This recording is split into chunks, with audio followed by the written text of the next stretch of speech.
Hi friends, welcome back to my channel tax related on. இன்னைக்கு நம்ம வந்து DMD export பத்தி கொஞ்சம் informations பார்க்கலாம்.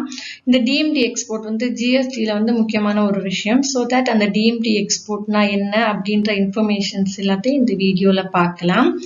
அதுக்கு முன்னாடி என்னோட சேனலை ஃபர்ஸ்ட் டைமா பார்க்குறீங்கன்னா என்னோட சேனலை சப்ஸ்கிரைப் பண்ணி வச்சுக்கோங்க. இது வந்து ஃபுல் அண்ட் ஃபுல்லாக டேக்ஸ் ரிலேட்டடான ப்ளஸ் அக்கௌண்ட்ஸ் ரிலேட்டடான இன்ஃபர்மேஷன்ஸ் எல்லாம் கொடுத்துட்டு இருக்கோம். உங்களுக்கு யூஸ்ஃபுல்லா இருந்துச்சுன்னா சப்ஸ்கிரைப் பண்ணிக்கோங்க. உங்க ஃப்ரெண்ட்ஸ் யாருக்காவது நீட் இருந்துச்சுன்னா கூட ஷேர் பண்ணுங்க. ஸோ வாங்க வீடியோக்குள்ள போலாம். Meaning of deemed export under GST. அதாவது இந்த டிஎம்டி எக்ஸ்போர்ட் அப்படின்னா என்னன்றதை பத்தி ஃபர்ஸ்ட் நம்ம வந்து பார்க்கலாம். எக்ஸ்போர்ட் அப்படின்னா இந்தியாவுக்கு வெளியே குட்ஸை சப்ளை பண்றது. இந்த மாதிரி சப்ளைவை வந்து ஜீரோ ரேட்டட் சப்ளைவா ட்ரீட் பண்ணுவாங்க அண்டர் ஜிஎஸ்டி படி. ஸோ சென்ட்ரல் கவர்மெண்ட் வந்து certain categories of supply of குட்ஸை வந்து எக்ஸ்போர்ட் குட்ஸாவே ட்ரீட் பண்றாங்க. அப்படின்னா அந்த டைப்பான குட்ஸை வந்து சப்ளை பண்றதுக்கு இந்தியா அந்த டைப்பான குட்ஸை வந்து சப்ளை பண்றது இந்தியாவுக்குள்ள வித்தின் இந்தியாவுக்குள்ள அந்த கேட்டகரிஸ் ஆஃப் குட்ஸை வந்து நம்ம சப்ளை பண்ணா கூட அதை எக்ஸ்போர்ட் அப்படின்னு தான் எடுத்துக்குவாங்க. நார்மலா நமக்கு வந்து எக்ஸ்போர்ட் அப்படின்னாலே இந்தியாவுக்கு வெளியே இந்தியாவில் இருக்கிற ஒரு பொருளை வந்து நம்ம வந்து சப்ளை பண்றது தான் எக்ஸ்போர்ட் அப்படின்னு எடுத்துக்குவாங்க. பட் இந்த சென்ட்ரல் கவர்மெண்ட் வந்து சர்டன் கேட்டகரிஸ் ஆஃப் குட்ஸை வந்து எக்ஸ்போர்ட் குட்ஸாவே ட்ரீட் பண்றதுனால அந்த டைப் ஆஃப் குட்ஸை வந்து மேபி நம்ம வந்து வெளியே எங்கேயுமே சப்ளை பண்ணல, வித்தின் இந்தியாவுக்குள்ளேயே ஒரு இடத்துல இருந்து இன்னொரு இடத்துக்கு நம்ம வந்து சப்ளை பண்ணா கூட ஸோ அதை வந்து எக்ஸ்போர்ட்டட் குட்ஸாவே ட்ரீட் பண்ணுவாங்க. ஸோ அதை வந்து நம்ம வந்து ஜீரோ ரேட்டடா சப்ளை பண்ணுவோம். பிளஸ் அதை வந்து டீம்டு எக்ஸ்போர்ட் அப்படின்ட்டு சொல்றாங்க. It means that supplies shall be treated as export even if such goods are not taken outside India. நம்ம முன்னாடியே சொன்ன மாதிரி தான் இந்தியாவுக்குள்ள நம்ம வந்து அந்த குட்ஸை சப்ளை பண்ணாலும் சரி வெளியே சப்ளை பண்ணாலும் சரி அதை வந்து எக்ஸ்போர்ட் அப்படின்ட்டு ட்ரீட் பண்ணுவாங்க. ஸோ இந்த மாதிரி சப்ளைஸை வந்து டீம்டு எக்ஸ்போர்ட்ஸ் அப்படின்னு சொல்லுவோம். ஸோ இந்த மாதிரி எக்ஸ்போர்ட்ஸ்க்காக நம்ம யூஸ் பண்ற பொருள் வந்து டீம்டு எக்ஸ்போர்ட்ல வந்து இன்க்ளூட் ஆகும். ஓகேவா? ஸோ இந்த டீம்டு எக்ஸ்போர்ட்டுக்குள்ள வரணும்னா சர்டன் குவாலிஃபிகேஷன்ஸ் எல்லாம் இருக்கு. அது என்னன்றதெல்லாம் நம்ம இப்ப பார்க்கலாம். ஒண்ணுன்னா essential condition to qualified as a deemed export. அதாவது குட் சப்ளையை எக்ஸ்போர்ட் அப்படின்ட்டு கருதப்படுறதுக்கு சில எசென்ஷியல் குவாலிஃபிகேஷன்ஸ் இருக்கு. அது என்னென்ன அப்படின்றத நம்ம இப்ப பார்க்கலாம். ஃபர்ஸ்ட் ஒன் வந்து இதுக்கு இந்த டீம்டு எக்ஸ்போர்ட்டுக்கு குவாலிஃபைடா இருக்கிறதுக்கு ஒன்லி குட்ஸ் மட்டும்தான் எலிஜிபிள். சர்வீசஸ் இந்த டீம்டு எக்ஸ்போர்ட் கிடையாது. ஸோ இது வந்து நமக்கு வந்து only applicable for goods, services இதுல இன்க்ளூட் ஆகாது. அதோட இதுக்கு எலிஜிபிளா இருக்கிறதுக்காக குட்ஸ் வந்து இந்தியாவுக்குள்ள மட்டும்தான் மேனுஃபேக்சரிங் பண்ணியிருக்கணும். ஸோ இதுல கொடுத்துருக்காங்க பாத்தீங்களா, not applicable to services. So that நமக்கு வந்து குட்ஸ் மட்டும்தான் இதுல வந்து எலிஜிபிள். நெக்ஸ்ட் செகண்ட் ஒன் பாத்தீங்கன்னா, and such supply of goods must be noticed by the central government as deemed export under section 147 of the Central Goods and Service Tax Act 2017. அதாவது CGST Act 2017 படி section 147ல mention பண்ணப்பட்டிருக்கிற goods மட்டும்தான் deemed எக்ஸ்போர்ட்ல include ஆகும். அடுத்ததான் நமக்கு வந்து goods must be manufacture R produced in India. அதாவது இந்தியாவுக்குள்ளதான் அந்த deemed எக்ஸ்போர்ட்டுக்கு eligible ஆன குட்ஸ் நமக்கு வந்து மேனுஃபேக்சரிங் இல்லைன்னா ப்ரொடியூசிங் பண்ணியிருக்கணும். அதே மாதிரியே இதுக்கான பேமெண்ட் நமக்கு வந்து இந்தியன் ருபீஸா கன்வெர்ட் ஆகியிருக்கணும், இல்லைன்னா இந்தியன் ருபீஸா இருக்கணும். அதே மாதிரியே நமக்கு வந்து payment can be received in Indian rupees or in convertible foreign exchange. அதாவது இந்தியன் ருபீஸா நமக்கு வந்து ரிசீவ் ஆயிருக்கணும், இல்லைன்னா நமக்கு வந்து கன்வெர்ட் பண்ற மாதிரி ஃபாரின் எக்ஸ்சேஞ்ச்ல நமக்கு வந்து கிடைச்சிருக்கணும். ஓகேவா? இந்த சப்ளை எதுவுமே நமக்கு வந்து பாண்ட் அல்லது எல்யூடி மூலமாக நடந்திருக்க கூடாது. லைக் இந்த எல்யூடி மூலமா இல்லைன்னா பாண்ட் மூலமா இந்த சப்ளை ஏதாவது நடந்திருந்தா அது வந்து டீம்டு எக்ஸ்போர்ட்ல வராது. இதுல நமக்கு வந்து tax must be paid at the time of supply. Refund of tax paid on supply can be claimed. இதுல நமக்கு வந்து டாக்ஸ் சப்ளை பண்ணும்போது நம்ம பே பண்ணி இருக்கணும். அதாவது இந்த குட்ஸுக்கான டாக்ஸ் எவ்வளவோ அதை நம்ம பே பண்ணணும். பட் அந்த டாக்ஸை வந்து நம்ம வந்து ரீஃபண்டா கிளைம் பண்ணிக்க முடியும். அந்த ஒரு கண்டிஷன்ல தான் நம்ம இந்த டீம்டு குட்ஸை வந்து சப்ளை பண்ண முடியும். Supplies notified as deemed export under GST. Supply of goods by the registered person against advance authorization. அதாவது supply must be registered under GST and recipient must be an advance authorized holder. Supply of goods by the registered person against advance authorization. அதாவது ஒரு registered person goods வந்து supply பண்றாங்க against AA, அதாவது advance authorization personக்கு நம்ம வந்து goods supply பண்ணணும். That means for example நம்ம சொல்லணும்னா that means supplier must be a register under GST. அதாவது goods supply பண்றவர் வந்து register பண்ணிருக்கணும் GSTல. opponent அதாவது நம்ம வந்து goods receive பண்றவர் வந்து advance authorization holder இருக்கணும். so அந்த டைம்ல தான் இந்த deemed export நமக்கு வந்து work ஆகும். Supply of capital goods by the registered person against export promotion capital goods authorization. so நம்ம வந்து முன்னாடி சொன்ன மாதிரி GST registered person வந்து AAக்கு சப்ளை பண்ணுவாங்க இல்லையா, அதே மாதிரியே supply of capital goods by the registered person against export promoter capital goods authorization, அது EPCG அப்படின்னு சொல்லுவாங்க. அதே மாதிரியே supply of goods by the registered person to export oriented unit.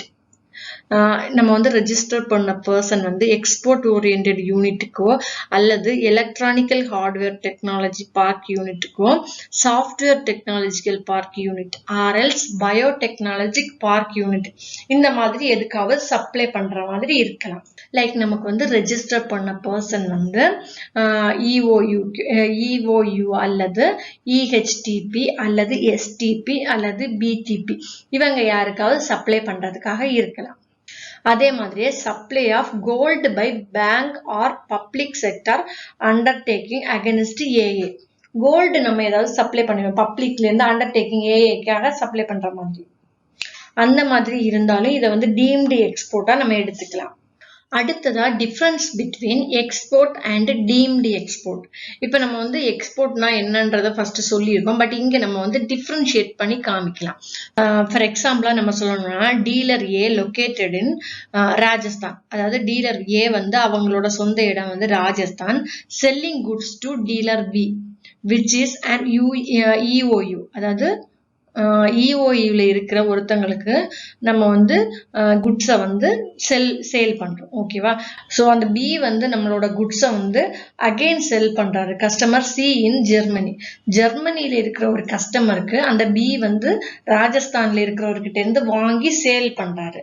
So supply by A to B is treated as deemed export. So அதாவது நம்ம அந்த குட்ஸை எதுக்காக வாங்குறோம்னு பாத்தீங்கன்னா சப்ளை பண்றதுக்காக ஒரு குட்ஸை வாங்குறோம்.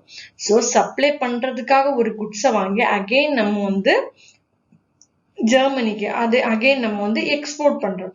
ஸோ தட் அந்த ஃபர்ஸ்ட் நம்ம வந்து ஏக்கும் பிக்கும் நடந்திருக்கு இல்லையா, அந்த சேல் வந்து டீம்டு எக்ஸ்போர்ட்டா ட்ரீட் பண்ணப்படுது. இதுதான் இந்த டீம்டு எக்ஸ்போர்ட் அப்படின்றது எக்ஸ்போர்ட்ல இருந்து டிஃபரன்ஷியேட் பண்றது. ஃபர்ஸ்ட் நமக்கு வந்து கொஞ்சம் கன்ஃபியூஸா இருந்திருக்கும்னு நினைக்கிறேன். ஏன்னா ஃபர்ஸ்ட் நான் எக்ஸ்பிளைன் பண்ணும்போது அந்த எக்ஸ்போர்ட்டுக்கும் டீம்டு எக்ஸ்போர்ட்டுக்கும் டிஃபரெண்ட் பண்ணும் சர்டன் கேட்டகரி ஆஃப் குட்ஸை வந்து. பட் இங்க வந்து என்னன்னா ஏக்கும் பிக்கும் நடக்கிற அந்த சேல் வந்து டீம்டு எக்ஸ்போர்ட்டா கன்வெர்ட் பண்ணப்படுது. இந்த சி வந்து அந்த குட்ஸை வந்து எக்ஸ்போர்ட் பண்றதுனால. Taxability of deemed export under GST. Unlike exports, deemed export supplies are not zero-rated supplies by default. All deemed export supply will be subject to GST at the point of supply. So அதாவது இந்த GST அப்படின்ற பாயிண்ட்ல வந்து நமக்கு வந்து deemed export அப்படின்றது zero rated கிடையாது. ஓகேவா? Supplies cannot be made under bond or LUT without payment of tax. இந்த நம்ம வந்து எல்யூடில இல்லைன்னா பாண்ட் மூலமா சப்ளை பண்றதை வந்து டீம்டு எக்ஸ்போர்ட்டா கன்வெர்ட் பண்ண மாட்டாங்க. அதே மாதிரி tax should be paid on such supply and then be claimed as a refund. So இதுவுமே நமக்கு வந்து டீம்டு எக்ஸ்போர்ட்ல மெயினான 3 பாயிண்ட்ஸ் தான். அதே மாதிரி subject to certain conditions refund of tax paid can be claimed by either of the following process. இதுல என்ன சொல்லியிருக்காங்கன்னா நமக்கு வந்து டாக்ஸ் வந்து ஜிஎஸ்டி வந்து கட்டிட்டு நம்ம வந்து ரீஃபண்ட் பண்ணிப்போம் இல்லையா, அந்த சர்டன் கண்டிஷன்ஸ் படி நம்ம வந்து டாக்ஸ் கட்டிட்டு ரீஃபண்ட் பண்ணுவோம். அதுக்காக என்ன ஃபாலோ பண்ணுவாங்கன்னு பார்த்தீங்கன்னா, அது யார் கிளைம் பண்ணுவாங்க பார்த்தீங்கன்னா, supplier of goods or recipient of goods. இதுல வந்து ஒன்னு சப்ளையர் வந்து அந்த ஜிஎஸ்டியை வந்து கிளைம் பண்ணிக்கலாம், ஆர்எல்ஸ் ரெசிபென்ட் வந்து அந்த குட்ஸை வந்து கிளைம் பண்ணிக்கலாம். அதாவது வாங்குறவர், அந்த குட்ஸை வாங்குறவரும் அந்த ஜிஎஸ்டியை கிளைம் பண்ணிக்கலாம். ஓகேவா, சர்டன் கண்டிஷன்ஸ் இருக்கும் இல்லையா, அதுபடி யாரு வந்து அந்த ஜிஎஸ்டி பே பண்றாங்களோ அவங்க வந்து அதை கிளைம் பண்ணிக்கலாம்.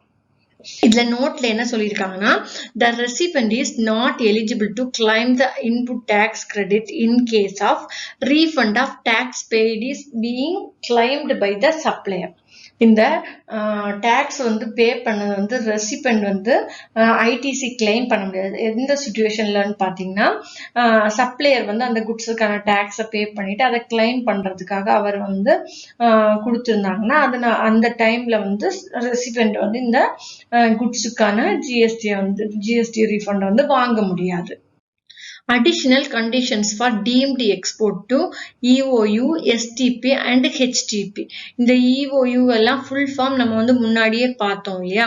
ஸோ அது வந்து அடிஷனல் கண்டிஷன்ஸ் இருக்கு இந்த deemed exportக்கு. ஓகேவா, அது என்னன்னு பார்த்தீங்கன்னா, the EOU, EHTP, STP, BTP இந்த unit must give prior intimation filing for Form A to the supplier and justification GST officer of supplier and recipient.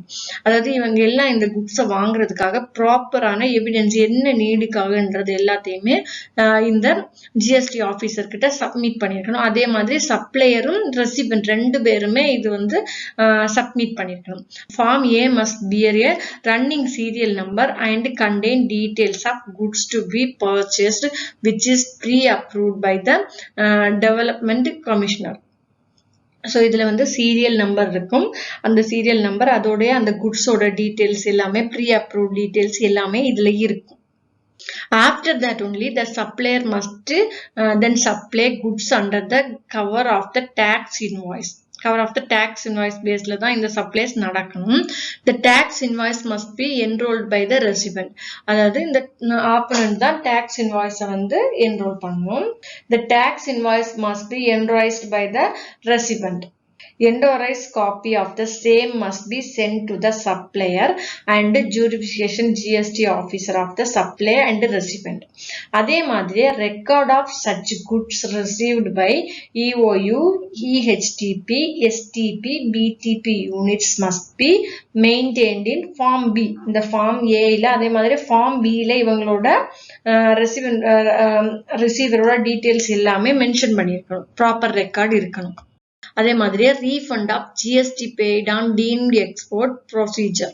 இந்த டீம்டு எக்ஸ்போர்ட்ல ஜிஎஸ்டி பே பண்ணதை ரீஃபண்ட் வாங்கலாம்னு சொன்னோம் இல்லையா. ஸோ அதோட ப்ரொசீஜர் பார்த்தீங்கன்னா, ஃபர்ஸ்ட் எப்படி பார்த்தீங்கன்னா, documentary evidence required to claim A refund. நமக்கு வந்து எதுனாலுமே ஒரு டாக்குமெண்ட் இருந்தால் மட்டும்தான் இந்த ரீஃபண்ட் வந்து நம்மளால கிளைம் பண்ண முடியும்.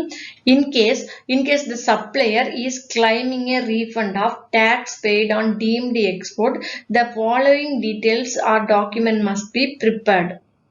அது என்னென்ன டீடைல்ஸ் அப்படின்ட்டு பார்த்தீங்கன்னா, a statement contain invoice wise details of deemed export supply made by the supplier. இதுல வந்து இந்த invoice wise details எல்லாமே ஒரு டாக்குமெண்டா submit பண்ணப்பட்டிருக்கணும்.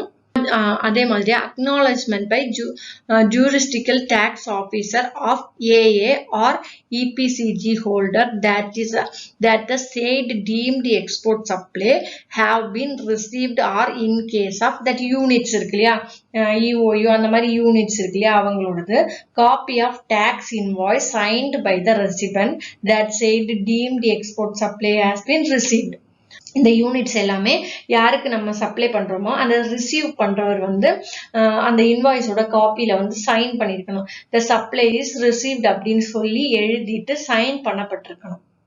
Undertaking by the recipient that no ITC has been claimed. undertaking by the recipient that it shall not claim a refund in respect of such supplies. இந்த recipient வந்து undertake பண்ணப்பட்டிருந்தா அவங்க வந்து ITC claim பண்றதுக்கு eligible கிடையாது. So friends, TMT export அப்படின்ற informations கொஞ்சம் பார்த்தோம். இது உங்களுக்கு யூஸ்ஃபுல்லாக இருந்திருக்கும்னு நினைக்கிறேன். இதில் ஏதாவது டவுட் இருந்தால் எனக்கு கமெண்ட் பாக்ஸில் கேளுங்க, நான் கிளியர் பண்ணுறேன். அதோடய உங்களுக்கு ஏதாவது வீடியோஸ் வேணும்னா கமெண்ட் பாக்ஸில் கேளுங்க, கண்டிப்பாக நான் மேக் பண்ணி போடுறேன். மறுபடியும் இன்ட்ரெஸ்டிங்கான ஒரு டேக்ஸ் ரிலேட்டடான இன்ஃபர்மேஷனோட உங்களை வந்து சந்திக்கிறேன். தேங்க்யூ ஃபார் வாட்சிங் திஸ் வீடியோ. பாய்.